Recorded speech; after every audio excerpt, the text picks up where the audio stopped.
Hey, yo, welcome to the first episode of Grumpy Wizdom. This episode and the next few will be on the topic of becoming.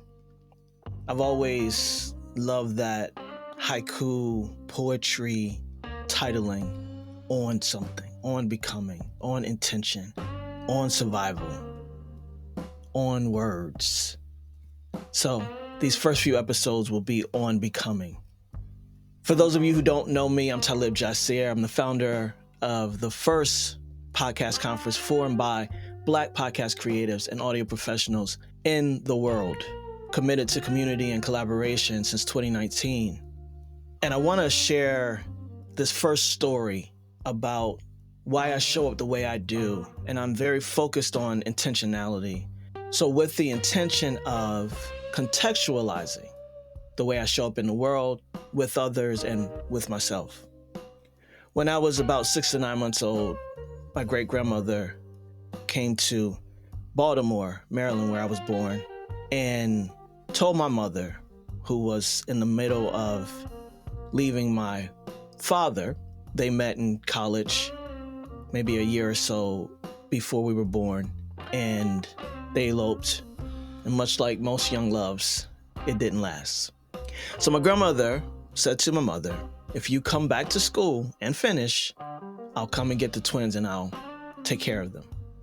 I come from a long line of that, multiple generations who have left their children with the grandparents who raised us up and was ready for our parents when they arrived back with the opportunity and the ability to care for us. And so from about 6 to 9 months old, the dates are now blurrier than they used to be, to about 6 to 7 years old. I grew up on a farm on the eastern shore of Maryland, small town called Quantico. We grew up on the Nanticoke River where we fished and crabbed. We had a farm, crops, chicken coop. Bubba up the hill had hogs. I remember being intrigued by them and the nose ring and them rooting at the fence. They were big black hogs, but also I was 5, so they could have been small black hogs, but they were big to me. Then little buddy had goats in the house right in front of us. And of course there were animals all around. Still wells in the front where you literally pumped with your hand. Water basins in the yard where people still washed up, and ice boxes in people's homes where the refrigerator man would come around with a big block of ice, put it in the bottom of the refrigerator, and it was there until it melted. My great-grandmother was an entrepreneur, enterprising woman, a chef. She owned beer gardens and restaurants throughout New Jersey and Maryland and Connecticut, New York. I think she's where I got my spirit from. And so when my grandmother took us and cared for us, I had to be around 5 or 6 years old. And I remember this vividly because it's when community cemented in my psyche. I understood what it was at that young age. My sister and I were on our swing set, and my grandmother, she went all out. She bought a new car just to come and pick us up. It was one of those old big body white Chevrolets. And the house that I grew up in was a white 2-story home. Still had kerosene heaters and wood stoves inside. There was an upstairs where people stayed, whether it was my uncles or family members. 2 bedrooms on the first floor with 2 dens. So we had the sun parlor and we had a den. Trying to take y'all back to really see what this house looked like. And I'll share a photo. But again, it was a white home with these green corrugated fiberglass panels for roofing. And I mention that because when it rained and when it stormed, you really heard the rhythm of this roof in nature. We had a U driveway, which means you come in, go all the way around the house, you come out. It was all sand. As a matter of fact, the entire road was sand. Packed down, used to be under the water hundreds of years before that, but it became our home. And so my grandmother, not only did she buy this car, but she also, as we grew up, built a fenced-in playground. And when I tell you me and my sister had everything, I mean everything. We had a playground set. I'm talking the Cadillac playground sets. We had the seesaw, the swings, the sliding board. We even had this swing thing that was like 4 people could get in it. And it was like a ride. We all sat in it. We would hold on to the bar and we would just push each other back and forth.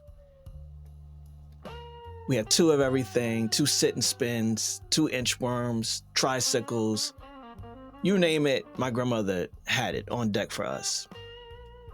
And we were the only ones in the neighborhood with this type of lifestyle.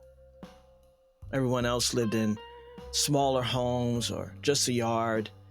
And what that means is that all the neighborhood kids was at our house all day long, sun up to sundown, especially in the summertime, obviously.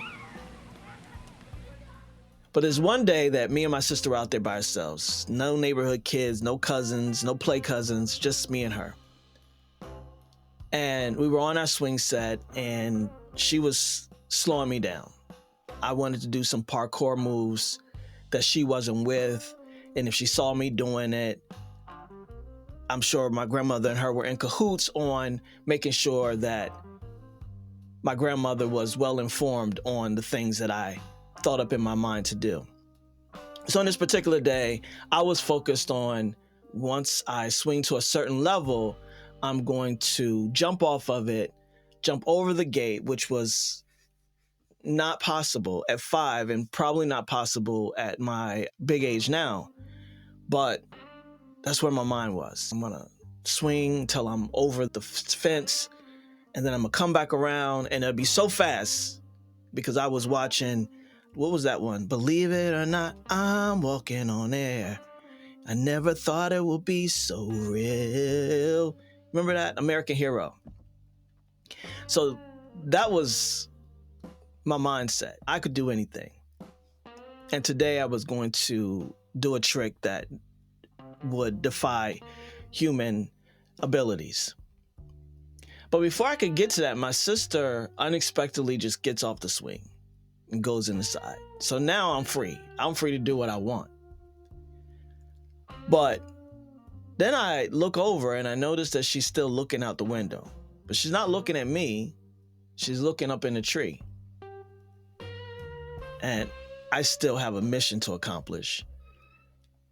So as my height is getting to the point where I'm able to see myself fly over this fence, my grandmother comes out and she tells me to get off the swing and come inside. I'm like, damn, how does she? This woman must be psychic, right? She knew what I was finna do before I even did it. But no, what she did was she saw that my sister was inside. We had the swing set where she could look out the window from the kitchen. Again, she was a chef. If I haven't mentioned it already, she worked in movie stars' homes. She was at hotels, colleges. All right, so she could see us out the window. She noticed that my sister was no longer with me. So she comes out in our screened-in porch and sees my sister looking out the window, and she asks her what's going on. My sister, frozen with fear, all she could do was point. My great-grandmother, Mama Lena, she looks up in the tree and she sees a big, humongous black snake above my head, and it was going for some bird eggs. So my grandma quickly get in the house. My great-grandmother, she was definitely afraid of snakes. I remember anything we did with snakes, if we were messing with her, you want to piss her off, you put a fake snake around her feet. You watch television, a snake come on, she couldn't even handle it. So on this day, imagine. Now, we're in a rural Eastern Shore, Maryland. This woman has seen snakes all of her life. Her grandchildren, my uncles and mother, used to play with them things. So I know that was like her worst nightmare. But she comes out, not into our fenced-in playground because that's off limits right now, but she goes to the middle of the street and she lets out a sound. And if you think about it, my great-grandmother, she was born in 1909. And so they communicated in this small town before telephones ever even came into play. My grandmother, who is still alive now, she's 95 years old, she talks about growing up, and up until she was a teenager, they didn't have electricity in the house. And so they communicated in other ways. And my grandmother let out a sound. Now, I can't remember the sound and I can't do the sound. So for sake of not knowing what sound she made, I'm going to just go with the rallying cry that we all know at this point, thanks to rap and our sets, which I've never been a part of. So for sake of argument, let's say she let out a hootie hoo, hootie hoo. And what happened is, Bubba comes out of his house with a shotgun. Aunt Florence comes out of her house with a shovel. Little Buddy comes out the house with himself. They all come straight to Grandma. Now, whatever sound she made, they had a distinction. This was a existential threat alert. They came out prepared. And Grandma tells them what's going on. She points at the tree.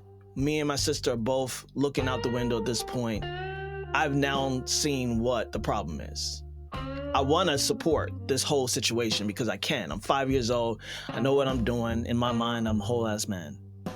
Let me out here too so that I can help y'all get this snake. But unfortunately, they made me stay in the house. I just got to witness what went down.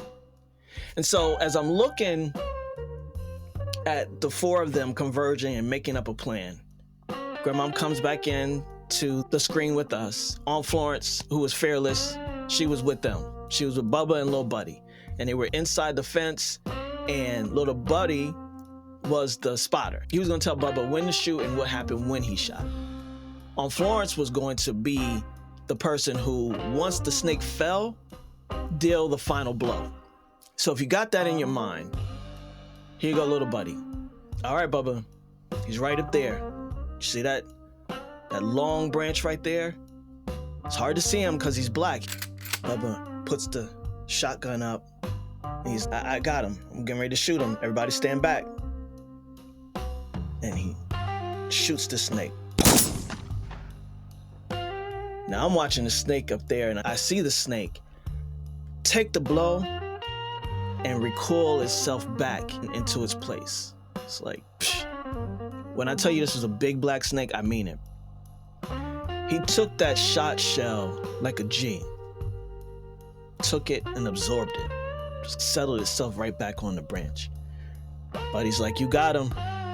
But he ain't going nowhere. He's still up there. But was like, I can see that, Little Buddy. All right. Aim a little closer to the head this time. Bubba resets.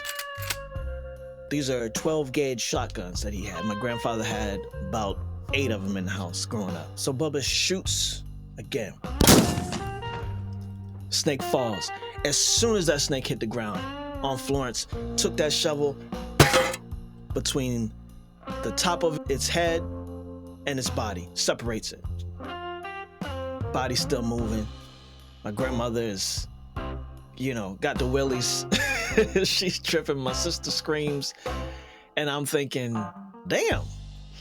Aunt Florence, she takes that snake's body, she grabs it. I see her walk out the fence and she tosses it in the ditch. And the head was just sitting there looking at us. Bubba picked that up. I don't know what he did with it. All right, Lena, we took care of it. Grandma said, thank you. And they dispersed.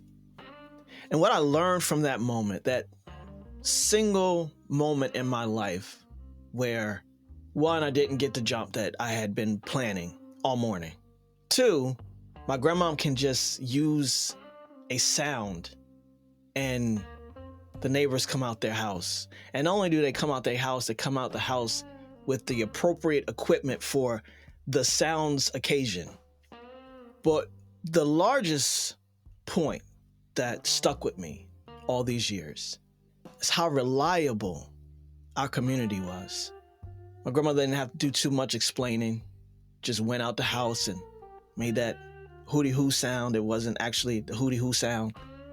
And 3 people converged out of their home that were within earshot to the rescue with the proper equipment needed for such a time as this. And even though my mind didn't go all the way there as a kid, as I moved through my life, I've always been a community-minded person based off of those events that I experienced in my childhood. And it wasn't just that.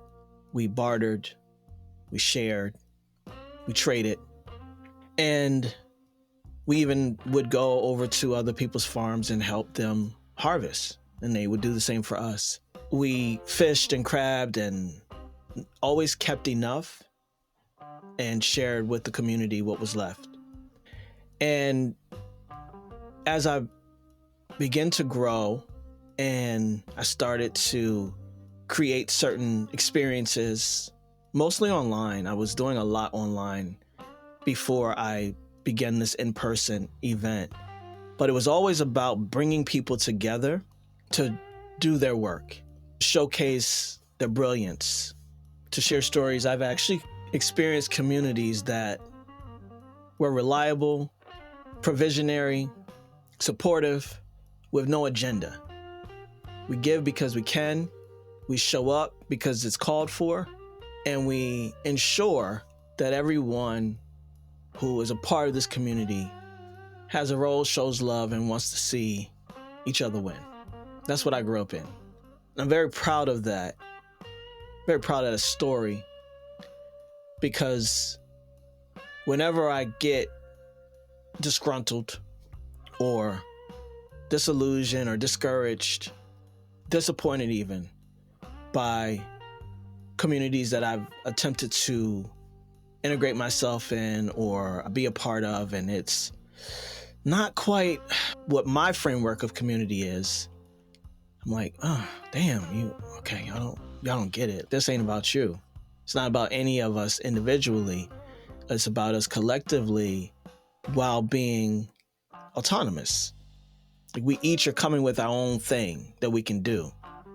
One of us got the shotgun, one of us got the shovel, one of us can spot what's going on from a different angle. I know community because I've lived it.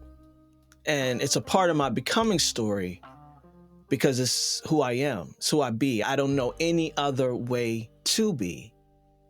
And that's my good news as well as the good news of the folks that I am in service to. That's how the culmination of my life that is now Afros Audio was taught on that day in the 80s from the community that was surrounding myself and my great-grandmother. As for Grumpy Wizdom, the story is insight into how we used to be. We relied on each other, understood what that meant truly, and showed up for each other without hesitation, without suspicion, without too much conversation around why. Just, oh, you need me? I'll be there. I have that now. I curate it, I create it, but I'm also intentionally a part of groups. Shout out to Mastermind. Shout out to my Momentum family, my own family, and the communities that I'm a part of. I think COVID and that timeout that we had as a world, for those that we lost, for those that survived, for those of us who were impacted but never sick. But that time in 2020 to 2022, I always wondered if people got in that moment that people are the point.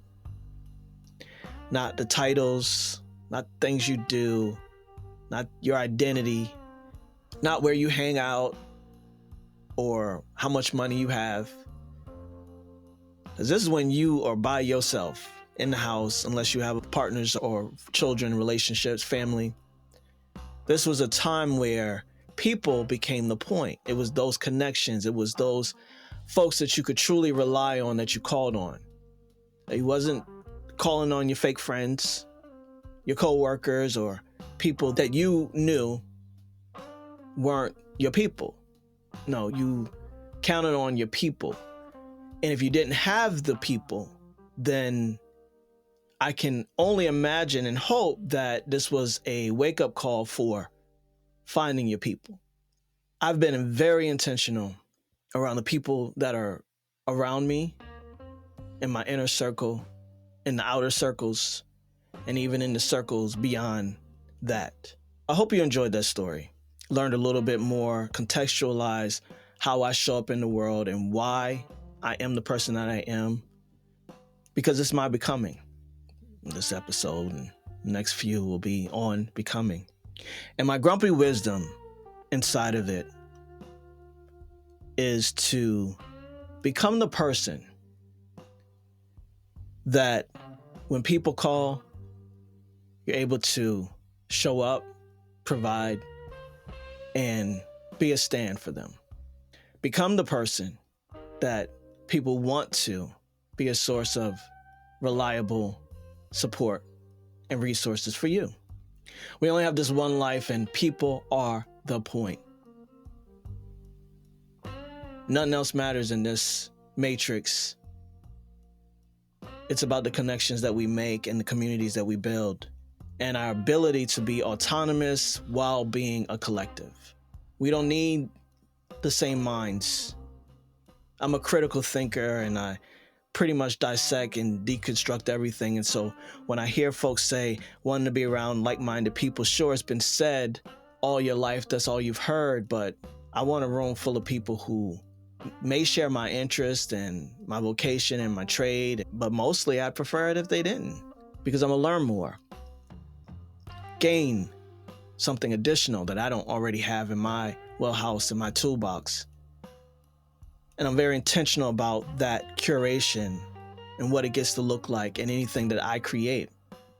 I don't need any like-minded people around me. I need people that think different, act different, are different, so that we can all gain something from each other. This is Grumpy Wizdom. I'm Talib Jasir. Peace. Hey, yo, if this episode sparks something in you, don't keep it to yourself. Follow or subscribe, rate the show, drop a review, and pass it on. Want to see the episode videos? Become a member of the Grumpy Wizdom Inner Circle on Patreon to unlock exclusive content, early access, and a fresh scene every 3 episodes. Join now at patreon.com/grumpywisdom. To explore more of my creative work or connect professionally, head to talibjasir.com. And podcast fam, if you create, produce, or move in audio, don't miss the 7th annual Afros Audio Podcast Festival, October 16th through the 19th in Baltimore. Details at afrosaudio.com. All links are in the show notes. Thank you for listening. Let's ride.